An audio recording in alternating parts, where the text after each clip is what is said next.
ಸ್ನೇಹಿತರೆ welcome back to my channel. ಈಕೆ ಬಂದ್ಬಿಟ್ಟು ಕೋಮ್ಲಾ ಅಂತ ಹೇಳಿ ಈಕೆಯ ಒಂದು ಕತೆ ಏನು ಅಂತ ಇವತ್ತಿನ ಈ ಒಂದು ವಿಡಿಯೋದಲ್ಲಿ ತಿಳಿದುಕೊಳ್ಳೋಣ. ಸಾಧ್ಯ ಆದಷ್ಟು ಮಟ್ಟಿಗೆ ಸ್ನೇಹಿತರೆ ನಿಮ್ಮ ಸಂಬಂಧಿಕರಿಗೆ ಹಾಗೂ ಸ್ನೇಹಿತರಿಗೆ ಈ ಒಂದು ವಿಡಿಯೋನ ಶೇರ್ ಮಾಡಿ. ಇಷ್ಟ ಆಯಿತು ಅಂದರೆ ಮಾತ್ರ ತಡ ಆಯ್ತಕ್ಕೆ ಶುರು ಮಾಡೇ ಬಿಡೋಣ ಬನ್ನಿ. ಕೋಮ್ಲಾ ಅಂತ ಹೇಳ್ಬಿಟ್ಟು ರಾಜ್ ಅಂತ ಇವರ ತಂದೆಯ ಹೆಸರು, ಹಾಗಾಗಿ ಕೋಮ್ಲಾ ರಾಜ್ ಅಂತ ಇಟ್ಕೊಂಡಿದ್ದಾರೆ. ಬಸವಪಟ್ಟಣದಲ್ಲಿ ವಾಸವಾಗಿರೋದು ಅಂತ ತಿಳಿದು ಬಂದಿದೆ. ಇನ್ನು ನಡೆದ ಘಟನೆ ಬಗ್ಗೆ ಈ ರೀತಿಯಾಗಿ ವಿವರಿಸಿದರೆ ನೋಡ್ಬೋದು. ಶ್ರೀಮಂತ ಕುಟುಂಬ ಇವ್ರದ್ದು, ಚೆನ್ನಾಗಿ ನೋಡಿಕೊಳ್ತಾರೆ ಅಂತ 52 ವರ್ಷದ ಮುದುಕನಿಗೆ ಕೊಟ್ಟು ಮದುವೆ ಮಾಡಿದ್ರು. ಆದರೆ ಸ್ನೇಹಿತರೆ ಮುದುಕನಿಗೆ ಸಮಸ್ಯೆ ಇರೋದ್ರಿಂದ ಇವರಿಗೆ ನೆಮ್ಮದಿಯ ಒಂದು ಸುಖವನ್ನು ಅನುಭವಿಸೋಕ್ಕೆ ಸಾಧ್ಯ ಆಗ್ತಾ ಇಲ್ಲ. ಇವರ ಒಂದು ಸಮಸ್ಯೆ ಏನಪ್ಪ ಆಗಿದೆ ಅಂದರೆ ಗೂಟನೇ ಹೇಳ್ತಿಲ್ಲ, ಇನ್ನೇನು ಸಂಸಾರ ಮಾಡೋದು ಅನ್ನೋದ್ರ ಅಷ್ಟರ ಮಟ್ಟಿಗೆ ಒಂದು ಬೇಸರ ಆಗಿದೆ. ನಿರ್ಧಾರ ಬಂದ್ಬಿಟ್ಟು ಒಂದು ಹೊಸ ಸಂಸಾರ ಬೇಕು ಅಂತಕ್ಕಂಥದ್ದು ಇವರ ಒಂದು ನಿರ್ಧಾರ ಆಲ್ರೆಡಿ ಮಾಡಾಗ್ಬಿಟ್ಟಿದೆ.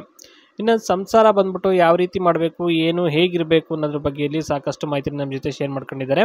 ಮತ್ತು ಅವ್ರಿಗೇನೇನು ಸಮಸ್ಯೆ ಇತ್ತು ಅಂತಲೇ ಇಲ್ಲಿ ಹೇಳಿದ್ದಾರೆ ನೋಡ್ಬೋದು. ದಿನ ಮಾಡೋಕ್ಕೆ ಬರ್ತಾರೆ, ಆದರೆ ಅವರಿಗೆ ಗೂಟ ಹೇಳ್ತಿಲ್ಲ ಯಜಮಾನರಿಗೆ. ಅವರಿಗೂ ಆಸೆ ಇದೆ, ಆದರೆ ಪ್ರಯೋಜನ ಇಲ್ಲ. ಗೂಟ ಇಟ್ಕೊಂಡು ಎಳೆದರೂ ಸಹ ಮುಂದಕ್ಕೆ ಬರಲ್ಲ ಅವ್ರದ್ದು ಅಂತ ಇಲ್ಲಿ ಹೇಳಿದ್ದಾರೆ.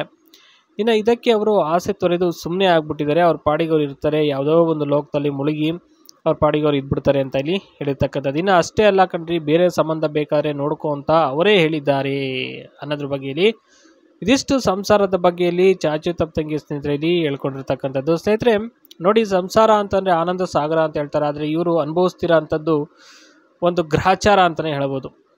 ಆನಂದ ಸಾಗರ ಅಲ್ಲ, ಗ್ರಹಚಾರ ಸಾಗರ. ಓಕೆ, ಇನ್ನು ವರ ಹೇಗಿರಬೇಕು ಅನ್ನೋದ್ರ ಬಗ್ಗೆ ಸಾಕಷ್ಟು ಮಾಹಿತಿನ ನಮ್ಮ ಜೊತೆ ಶೇರ್ ಮಾಡ್ಕೊಂಡಿರೋಂಥದ್ದು.